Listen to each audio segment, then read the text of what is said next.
ପୂର୍ବ ବିଜେଡି ସରକାର ବୁଗୁଡ଼ା ଏନ୍ଏସ୍କୁ ବିକ୍ରି କରିଦେଇଥାନ୍ତେ କହି ବିଜେଡିକୁ ଟାର୍ଗେଟ କରିଛନ୍ତି ପୋଲସରା ଏମ୍ଏଲ୍ଏ ତଥା ମତ୍ସ୍ୟ ଓ ପଶୁ ସମ୍ପଦ ମନ୍ତ୍ରୀ ଗୋକୁଳାନନ୍ଦ ମଲ୍ଲିକ।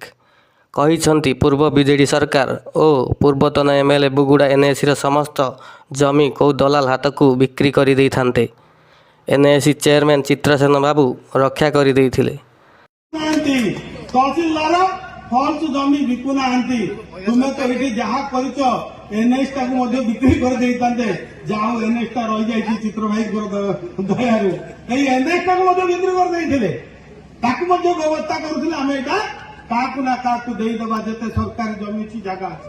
ଆମେ ଆସିଲା ପରେ, ଆମ ସରକାର ଆସିଲା ପରେ ଆଜି ସମସ୍ତ ସରକାରୀ ଜମି ଯେଉଁମାନେ ଭାଡ଼ି ବସିଥିଲେ ଉଚ୍ଛେଦ କରିବାର ବ୍ୟବସ୍ଥା କରୁଛନ୍ତି। ମୁଁ ଧନ୍ୟବାଦ ଦେବି ତହସିଲଦାରଙ୍କୁ ଯେ ସମସ୍ତ ସରକାରୀ ଜମି କିଭଳି ଭାବରେ ସରକାର ପଟାକୁ ଫେରିବ ସେଇଭଳି ଆଜି ବ୍ୟବସ୍ଥା କରାଯାଇଛି।